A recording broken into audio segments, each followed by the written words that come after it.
प्रकरणाचे धागेदोरे आता बीडच्या अंबाजोगाईपर्यंत पोहोचलेत। अंबाजोगाईमध्ये सीबीआयकडून झाडाझडती घेण्यात आली। अंबाजोगाईमध्ये 2 विद्यार्थ्यांसह एका खासगी क्लासची चौकशी करण्यात आली। पेपर विकत घेतल्याचा संशय 2 विद्यार्थी आता चौकशीच्या फेऱ्यात अडकले। या विद्यार्थ्यांनी पेपर घेतल्याचा संशय तपास यंत्रणेला आहे आणि याची चौकशी आता तपास यंत्रणेकडून केली जाते। या चौकशीतून आता नेमकं काय समोर येतं हे पाहणं महत्त्वाचं आहे।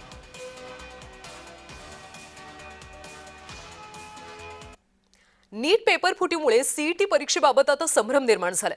एमएसटी सीईटी प्रशासनावर विश्वास ठेवा, विद्यार्थ्यांनी अफवांना बळी पडू नये असं आता दिलीप सरदेसाईंनी म्हटलं।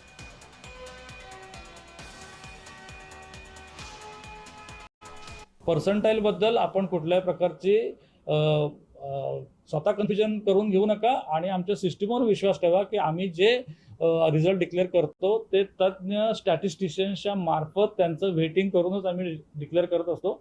त्याच्यामुळे सीईटी कक्षामार्फत जे डिक्लेअर केलेले जे रिझल्ट आहेत त्याच्याबद्दल आपण अजिबात मनात शंका बाळगू नये एवढं मी तुम्हाला आवाहन करतो। समाज माध्यमांच्यावर जे काही फिरत असेल, याच्या पुढे काही कोणी लोक याच्याबद्दल काही कॉमेंट करतील त्याच्यावर विश्वास ठेवण्याच्या ऐवजी आपण स्वतःच्या परफॉर्मन्सवर आणि आमच्या सिस्टीमवर विश्वास ठेवा।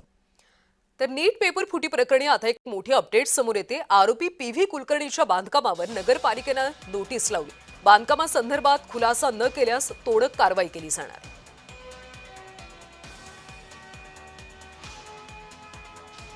कार्यालयीन प्रमुख मुख्य अधिकारी साहेब यांच्या आदेशान्वये आम्ही 5 लोकांना नोटीस इथे बजावली आहे। आता शिवशक्ती बिल्डर्स नावाने असं 5 जणांचे नाव आहेत। त्या 5 लोकांना आपण डेव्हलपर्स म्हणून ते 5 लोकांच्या नावाने आपण इथं अनधिकृत बांधकाम म्हणून नोटीस बजावली आहे। नीट पेपर फुटी प्रकरणी ही एक मोठी अपडेट आपण पाहतोय। पीव्ही कुलकर्णीच्या बांधकामावर आता नगरपालिकेनं नोटीस लावली। बांधकामासंदर्भात जर खुलासा केला नाही तर तोडक कारवाई केली जाईल अशी माहिती समोर येते।